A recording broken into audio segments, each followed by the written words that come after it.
Welcome. This is the second lecture on Big History for the 2020 series. On this particular lecture, we are looking at creation myths. A creation myth is a cultural, religious, or traditional myth which describes the earliest beginnings of the present world. They are the most common form of myth, usually developing first in oral traditions and are found throughout human culture. Every culture has its own creation myths.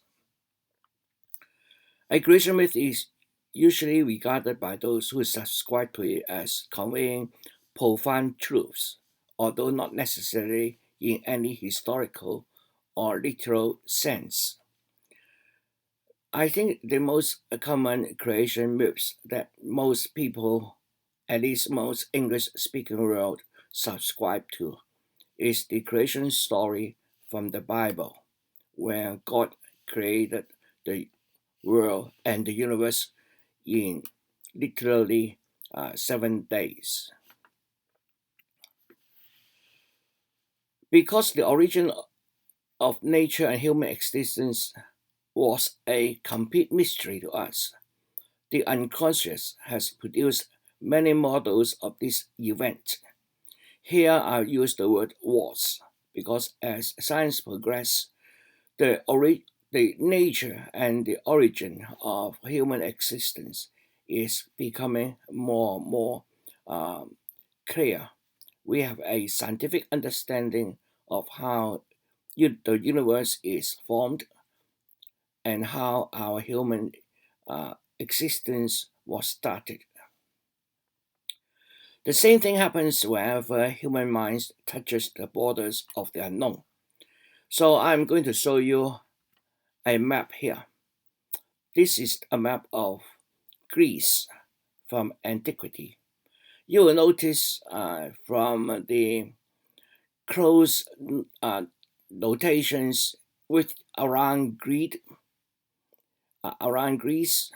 you will notice that means we have more knowledge of the area. But as we proceed to the edge of the map, we find the information much more scarce, much less, because this is how our mind works. In fact, this part of the map is part of a much larger map, which is now updated. So we look at some old map. This is one of them. Again, the same thing. The region that we know of is much more detailed compared with those far away region.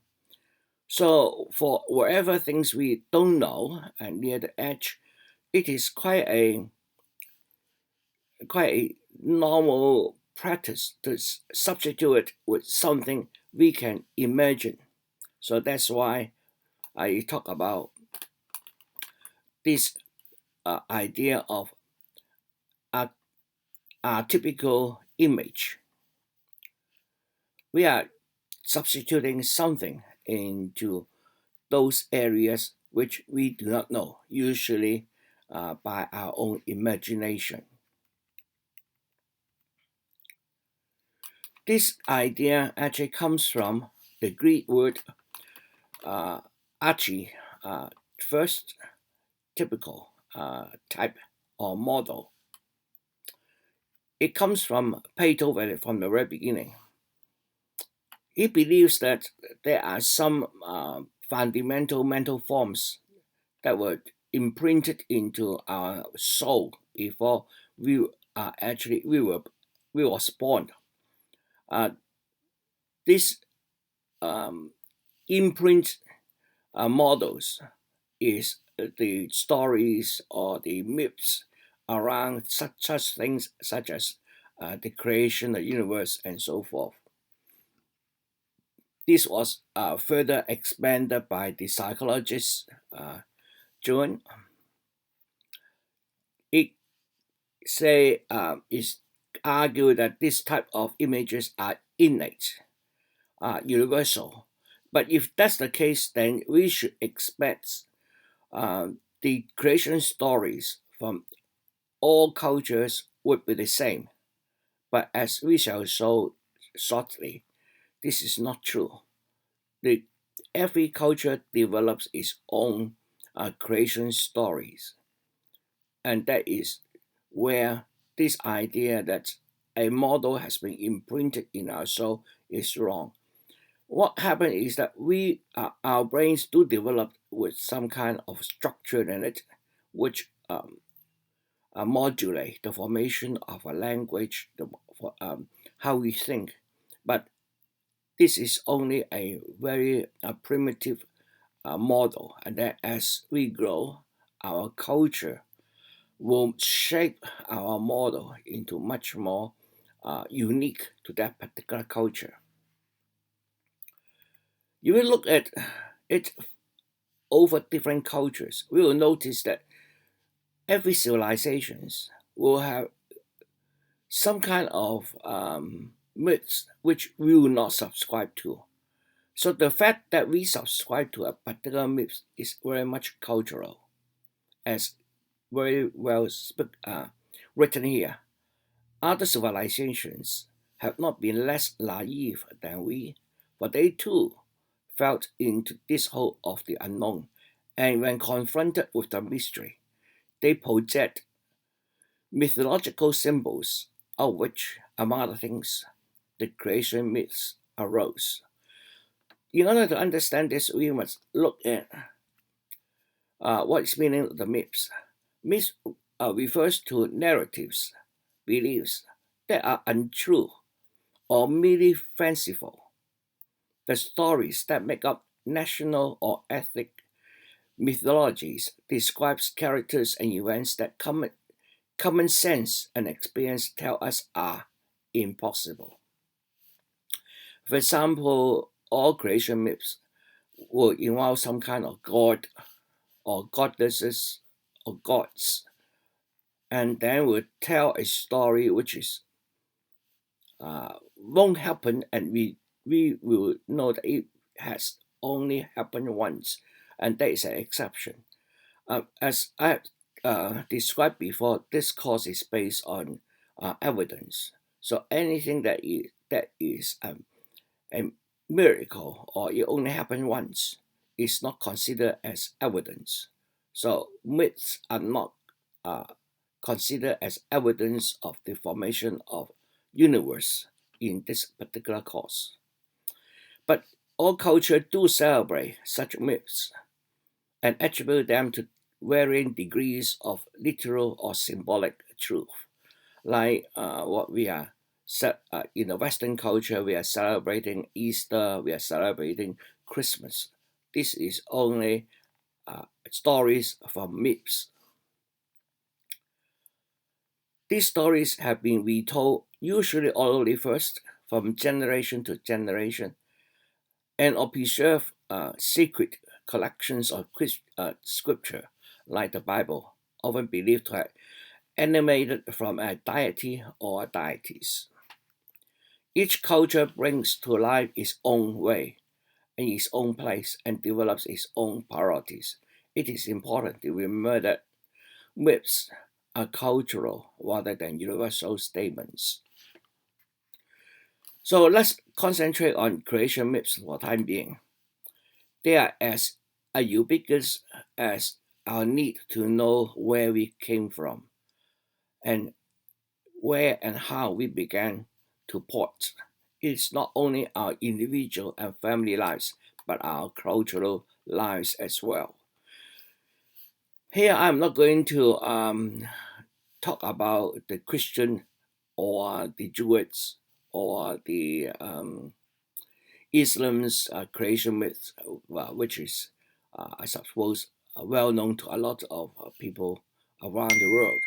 Rather, I'm looking at from another angle, is trying to follow a classification of different types of creation myths. Ex nihilo creation. That means before it's created, there's nothing. Typical is, of course, the God from the Jewish Bible. In this particular type of creation, a supreme deity existing alone in a pre-creation emptiness, and suddenly decided to organize a universe on his own, and then here we come. So that is something similar to the Christians' God. Here are some paintings showing different types of gods. Here they come from a Egyptian tomb. It depicts gods Osiris and Atum receiving offerings. These two gods are considered to be the creator of the universe for them. So Osiris is the god of the dead and underworld, and Atum is considered the father of all gods. With creation of the universe, then always come with the creation of human, how human came about. In the Hebrew God, then God decided to make human, but there are contradictions even within that scripture. On the chapter 1 of the Genesis, it said male and female in his image.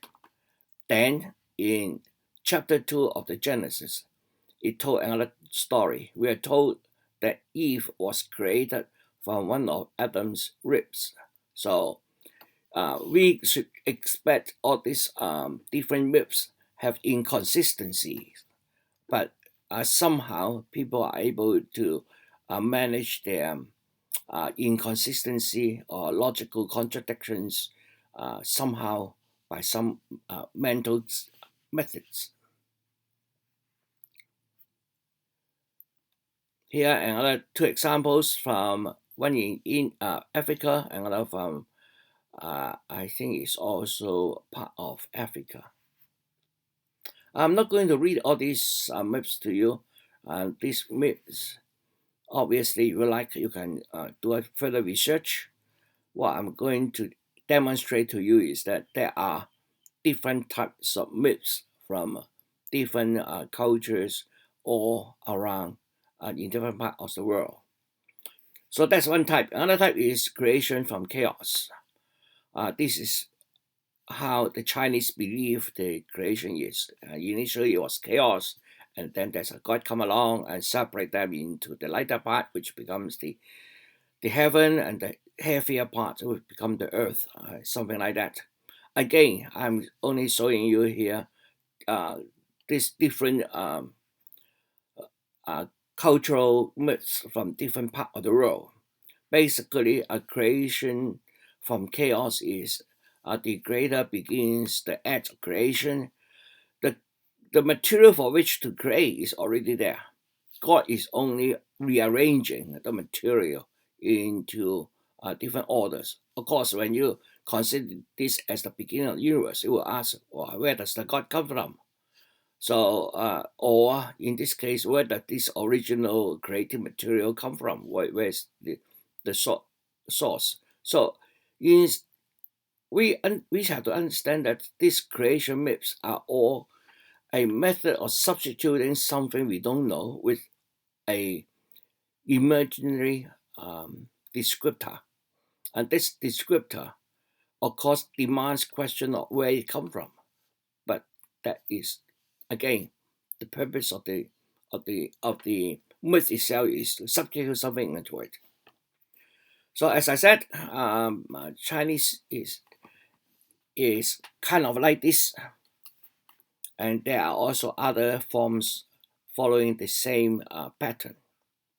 Another creation myth is the world parent creation myth. It involves the breaking apart a static primordial state.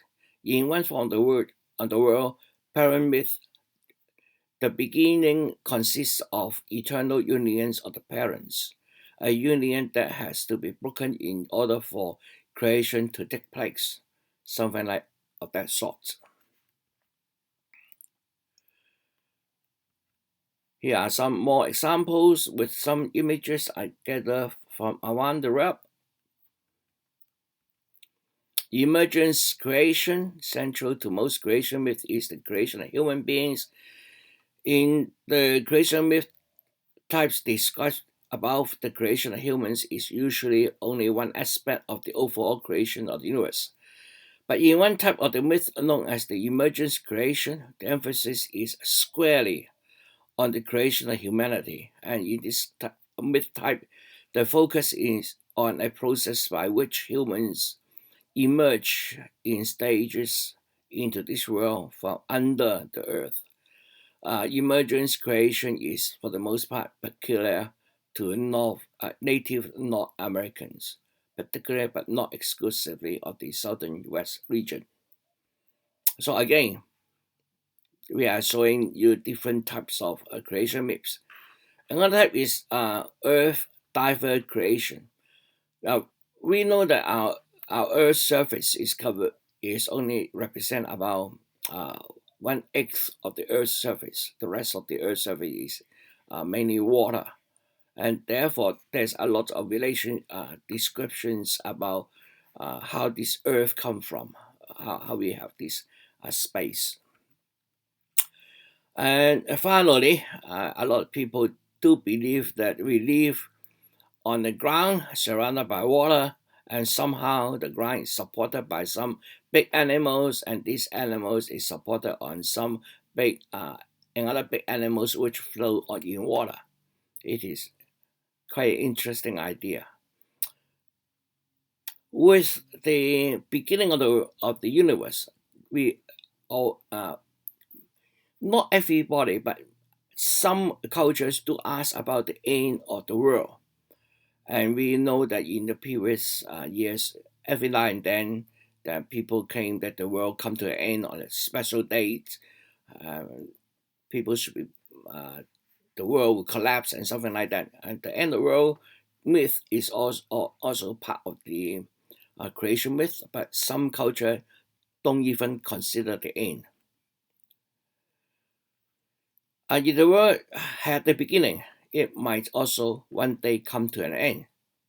Yet not all mythologies make this jump. For example, here are some of the end from the Christian world.